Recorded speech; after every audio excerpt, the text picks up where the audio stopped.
Prosseguindo na interpretação do Apocalipse, versículo por versículo, vamos agora ao capítulo 20, versículo 5, o ponto 1, que fala de outros mortos. Quem são esses outros mortos? O versículo 5 diz: mas os outros mortos não reviveram até que os 1000 anos se acabaram. Esta é a primeira ressurreição. Bom, esses outros mortos, claro, está contrastando com aqueles que morreram durante a grande tribulação, e João os viu ressuscitar no versículo anterior, no versículo 4. Quem são aqueles mortos? Eles completos são os salvos que morreram durante a grande tribulação e ressuscitaram. Se juntaram aos salvos de todos os tempos, desde Abel, que ressuscitaram no arrebatamento. Mas agora João vê outros mortos. Quem são esses? São os ímpios. Eles não ressuscitaram, eles não viverão o reino de Deus, ok? Eles só vão ressuscitar no final do milênio. E essa ressurreição que ocorreu desses salvos, essa é a primeira ressurreição. Mas os outros mortos, ou seja, os ímpios, eles só ressuscitam na segunda ressurreição, que ocorre no final do milênio.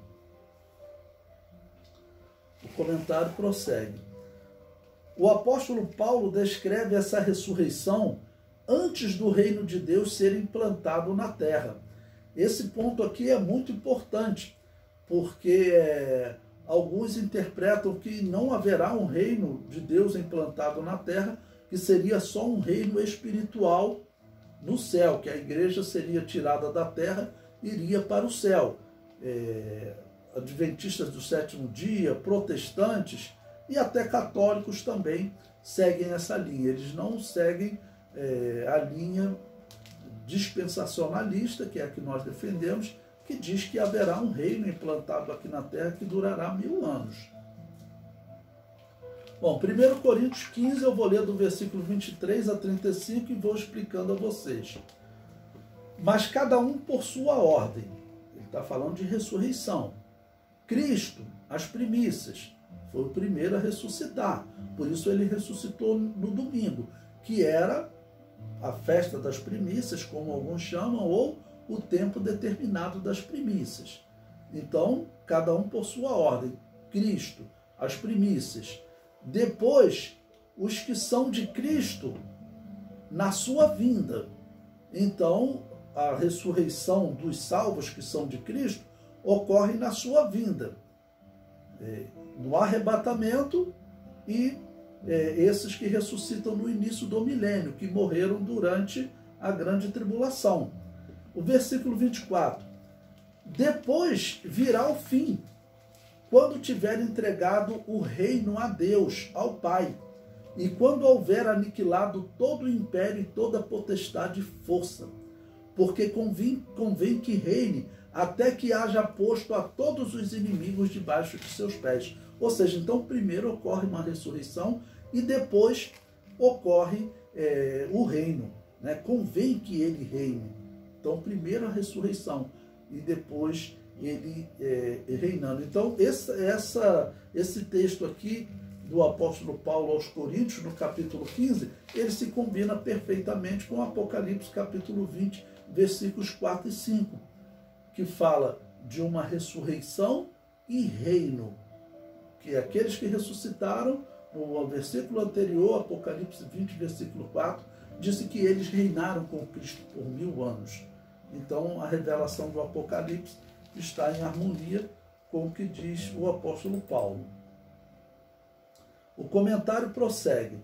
Os ímpios, desde Caim, considerando que ele tenha sido o primeiro ímpio a morrer, até os que morreram na batalha do Armagedon, permanecem no local de sofrimento, onde o rico estará na história, onde o rico estava, na história do rico e Lázaro. Então, aquela história do rico e Lázaro, lembrando que ela não é uma parábola, ela tem nomes próprios, né? Ok? Então, a história do rico e Lázaro, ela retrata as pessoas que morreram em desobediência a Deus em todos os tempos, desde Caim ou outro ímpio que tenha morrido, eles estão neste lugar aguardando essa segunda ressurreição para comparecerem diante do grande trono branco, que vai acontecer depois do milênio. Ok? Então, aqui no início do milênio, eles não ressuscitam. Eles vão se juntar àquele rico que estava lá no local de sofrimento. E o comentário conclui: as almas dos ímpios aguardam a segunda ressurreição no final dos 1000 anos, quando comparecerão no juízo final, que é chamado também de juízo dos bodes e das ovelhas. Então eles comparecerão no juízo final como bodes. Esse momento aqui é o início do milênio. Ok? Então terão esses 1000 anos de paz. No final do milênio é que eles ressuscitarão para comparecer no juízo final. Então tudo isso que está sendo descrito aqui, né, como um período de um reino justo, Israel reinando sobre as nações e as nações experimentando a bênção de Deus, porque diz que as enfermidades vão diminuir, os rios secos eles voltarão a ter água, a vida do homem vai se prolongar. Então os homens viverão essa bênção. Os ímpios, né, que eles não viveram essa bênção, eles comparecerão no juízo final depois do milênio como bodes. Ok?